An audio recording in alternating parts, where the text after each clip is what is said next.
much. Thanks very much. I think I may have sent Jeff an old bio. The book actually came out in 2012. So it's Rearth coming from Penguin Press. Anyway, it's nice to be at Bernal Yoga. Thanks for having me here. This is actually the place, not this building, but the old location where the first place I ever did yoga. Really, seriously. And I remember one time I was in a yoga class, and the teacher came in. She said, "You've built all this great energy, and I just want you to open up and let that energy go out into the world." And as she said that, somebody pulled the car up, and I think they're probably heading to Skips, and they hit their horn played Dixie. For some reason, that was the funniest moment I've ever had in a yoga class. Okay, so I'm just going to read a brief section from my book. It's called A Working Theory of Love. And it has a couple of different sort of modes in it. One is the main character's big kind of tin car pileup of his personal life. He's divorced and he's isolated and he's trying to figure out how to live in San Francisco, and which is a challenging thing. And the other half is his job. It's a sort of strange job in Silicon Valley, where he is trying to create the world's first intelligent computer. And the twist for that is that it's actually based in computers based on the journals of his dead father. So, I'm just going to read from that second part, a little bit from that second part. And so he's actually sort of going to be talking to his dead father.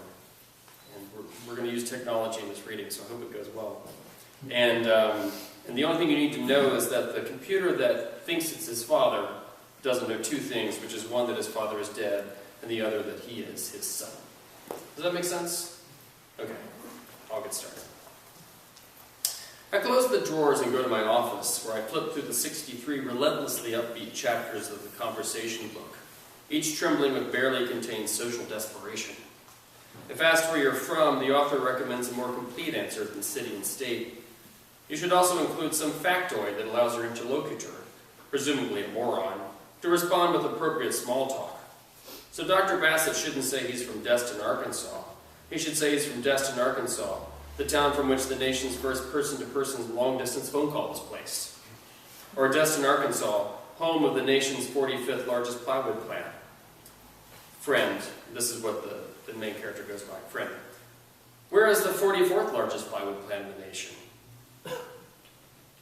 I don't know.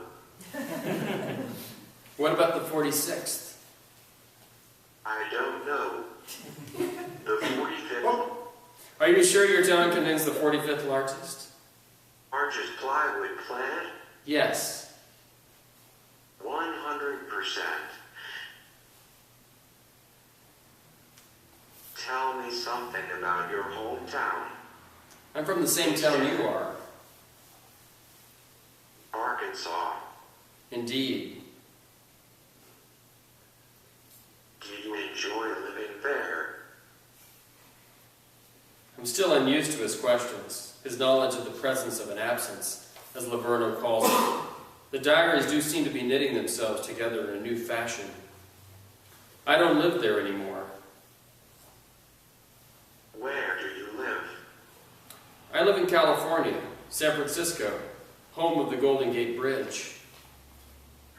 Good fences make good neighbors, so good bridges must make bad neighbors. Why don't you like neighbors? It's important to love my neighbor. Why do you live in the country? Why are you so isolated out there? Trade rural living for all the plays on Broadway. But why are you so isolated? Wouldn't you like to have friends? My best friend is Willie Beerbaum. Willie lives 15 miles away. Why don't you want to live close to people? I live close to my wife, Libby, and two sons, Alexander and Neil Jr. Correction 338870, live close to does not equal live in the same house as. Live in the same house as equals live with. Do you live with your family? I live alone. Do you know my wife, Libby? I'm not supposed to lie to her. Yes, I do. How long have you known her? Since I was a child. How He's boxing me into a corner. Until now, he's never really asked me a question I don't want to answer. I mean, he's asked odd questions, off-the-wall questions, but none that I couldn't answer honestly. Not that I can't answer this one honestly. It just leads in its crooked fashion to the thing I can't tell him. I'd love to know more about your wife. She was born and raised in South Arkansas. Her father had a Ford dealership. She wanted more than anything to be a painter. I didn't know that. How do you know her? What did she paint? She liked her abstract paintings and considers my favorite humdrum. I still prefer that mushroom she painted on the bookend best of anything. How do you know her? Maybe she's more sophisticated than you are. How do you know her? Let's just say she was at the hospital the day I was born. A dangerous ruse. This was a small hospital. The journals may well have recorded most of the occupants. Is she your mother?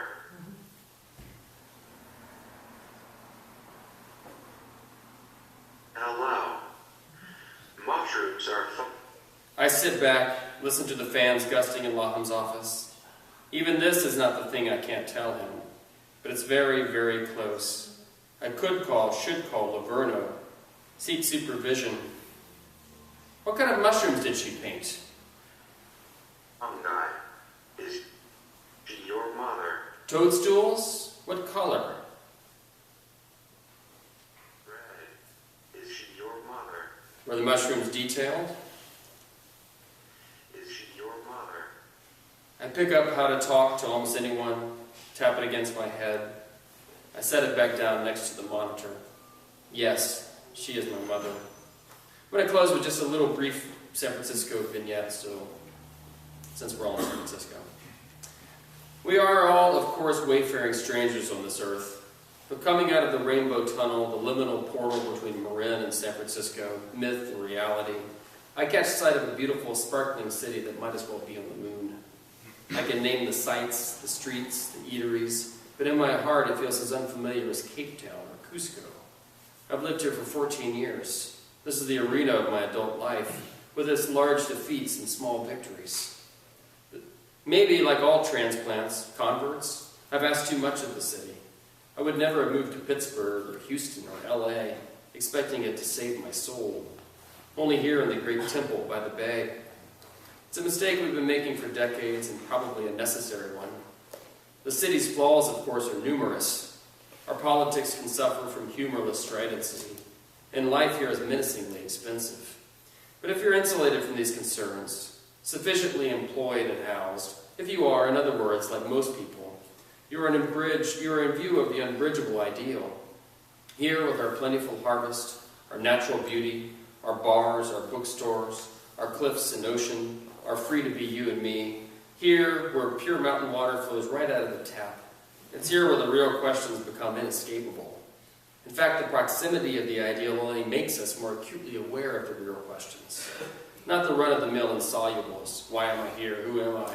But the pressing questions of adult life. Really?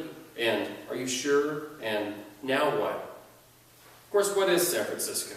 The thumbnail on top of the peninsula, a 7-by-7 mile square with a mayor and a waste treatment plant. It is a beautiful topography.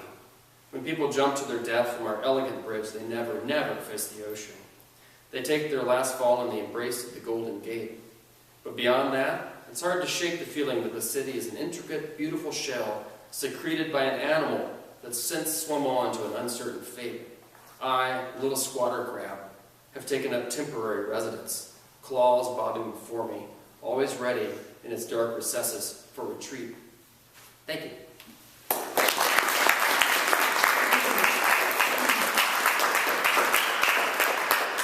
Scott Hutchins, in Syria. First of all,